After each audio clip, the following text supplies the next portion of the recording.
पण महाराष्ट्रही बघतोय की ठाणे जिल्हा हा जो काही आहे तो जसा आधी भारतीय जनता पक्ष, राष्ट्रीय स्वयंसेवक संघ आणि या सगळ्या हिंदुत्ववाद्यांच्या या भगव्यानं प्रेरित झालेला आहे आणि त्याच्यावर कळत चढवला आनंद दिघे साहेबांनी. त्यांना जे धर्मवीर हे नाव या ठाण्यातल्या जनतेने दिलं, त्यांचं काम या ठाण्यातल्या जनतेनं पाहिलं, महाराष्ट्राने पाहिलं. त्या धर्मवीरांच्या ठाणे जिल्ह्यातला मुंब्रा हा असा सहजासहजी हिरवा होणार नाही. तो हिरवा करण्याचे स्वप्न बघणाऱ्यांना कोणीतरी लगाम लावायला या ठाण्यात आहे, हे काल शिंदे साहेबांनी दाखवून दिलेलं आहे.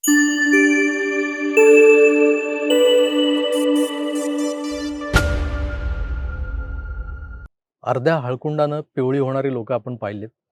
पण झालंय काय की MIM सारख्या मुस्लिमांच्या पक्षानं, म्हणजे मुस्लिम लीग नंतर जर मुसलमानांचा कुठला पक्ष या देशात असेल, या हिंदुस्थानात असेल, तर तो ऑल इंडिया मजलिस-ए मुसलमीन वगैरे जो काही पक्ष आहे त्यांचा AIMIM. त्या AIMIM पक्षानं जणू काही सगळ्या मुसलमानांचा ठेकाच घेतलाय, अशा आविर्भावात यांचे लोक वावरत असतात. आणि आपल्या ठाणे जिल्ह्यात मुंब्र्यामध्ये MIMचे जे काही 5 उमेदवार निवडून आलेत आणि त्यातली ती युनिस चाचाची मुलगी सेहर शेख ही ज्या पद्धतीनं इन्शाअल्लाह, अल्हम्दुलिल्लाह वगैरे मी काल त्याच्यावर बोललेलो आहेच. अख्खा महाराष्ट्र, अख्खा मुंब्रा हिरवा करायला निघाली आहे.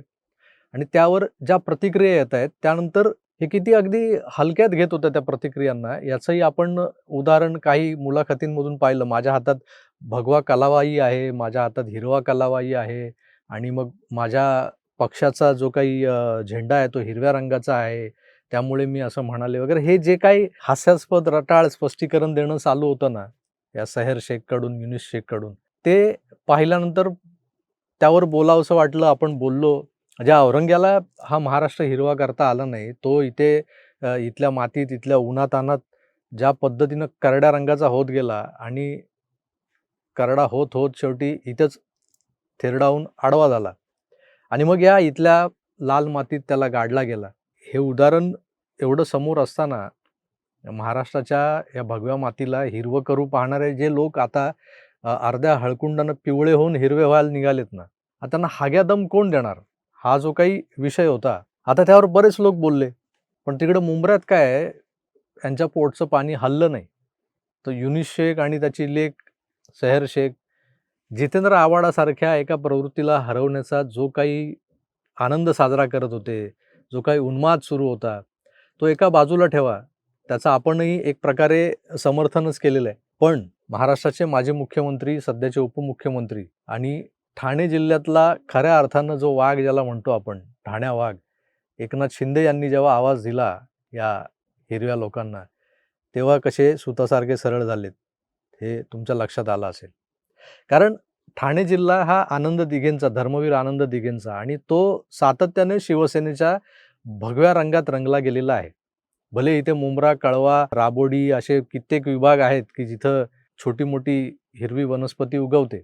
मुंब्र्यातलं जे काही हिरवं रान फोफावलंय त्यामागे कोण जबाबदार आहे, कोणाच्या या मशागतीनं हे सगळं रान उगवलंय, हे आपण काल ऐकलं माझ्या त्या व्हिडिओतून. आणि मी व्हिडिओतून काय सांगणार हो तुम्हाला? तुम्ही महाराष्ट्रात राहता, मुंबईत राहता, ठाण्यात राहता, तुम्हाला कल्पना आहे कुणाचं पाप आहे. आणि या पापी लोकांना जे काही केलेल्या पापाची सजा आहे ती याच जन्मी भोगायची आहे. आणि असे फटके पडत चाललेत ना, नियती कुणाला सोडत नाही म्हणतो आपण. तर नियती कशी यांची परतफेड करते. यांनीच बांधलेल्या सार्वजनिक मुतारीत यांच्या पक्षाची तुतारी वाजवणार आहे ते लोक. यांच्याच बंगल्यात येऊन हमारा नाद नहीं करने का, तो तेरे बंगले का नाम नाद है ना, तो तेरे बंगले पे आके तेरी पतंग उडाएंगे. काय याचा अर्थ होतो तो युनिस शेख आणि जितेंद्र आव्हाड या दोघांनाच माहिती. कोणाची पतंग आणि कोण उडवणार ते त्यांना माहिती. पण या सगळ्या शेफारलेल्या किंवा माजलेल्या लोकांना एक आवाज बस झाला, जो एकनाथ शिंदेंनी दिलाय. आणि त्यानंतर हे सुतासारखे सरळ झालेले लोक एकनाथ शिंदेंना भेटायला आता नाक मुठीत धरून येत आहेत. त्यांना स्पष्टीकरण द्यावं लागतंय की आम्ही कोणत्या उद्देशाने, कशा ॲस्पेक्टने, कुठल्या अँगलने बोललोय.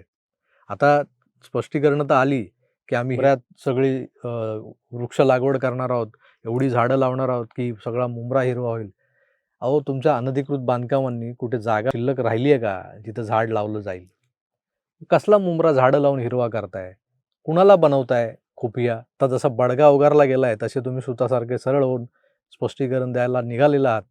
तर ते तुमचं जे काही स्पष्टीकरण आहे ते तुम्ही शिंदे साहेबांना भेटून द्यालच. पण महाराष्ट्रही बघतोय, की ठाणे जिल्हा हा जो काही आहे, तो जसा आधी भारतीय जनता पक्ष, राष्ट्रीय स्वयंसेवक संघ आणि या सगळ्या हिंदुत्ववाद्यांच्या या भगव्यानं प्रेरित झालेला आहे आणि त्याच्यावर कळस चढवला आनंद दिघे साहेबांनी. त्यांना जे धर्मवीर हे नाव या जनतेनं, ठाण्यातल्या जनतेनं दिलं. त्यांचं काम या ठाण्यातल्या जनतेनं पाहिलं, महाराष्ट्राने पाहिलं. त्या धर्मवीरांच्या ठाणे जिल्ह्यातला मुंब्रा हा असा सहजासहजी हिरवा होणार नाही आणि तो हिरवा करण्याची स्वप्न बघणाऱ्यांना कुणीतरी लगाम लावायला या ठाण्यात आहे, हे काल शिंदे साहेबांनी दाखवून दिलेलं आहे. बघूया पुढे काय होतंय. मी तुर्तास इथेच थांबतो. पुन्हा भेटूच. तोवर आपली काळजी घ्या आणि पाहत राहा आपलं आवडतं YouTube चॅनल आकार DG9. धन्यवाद. नमस्कार.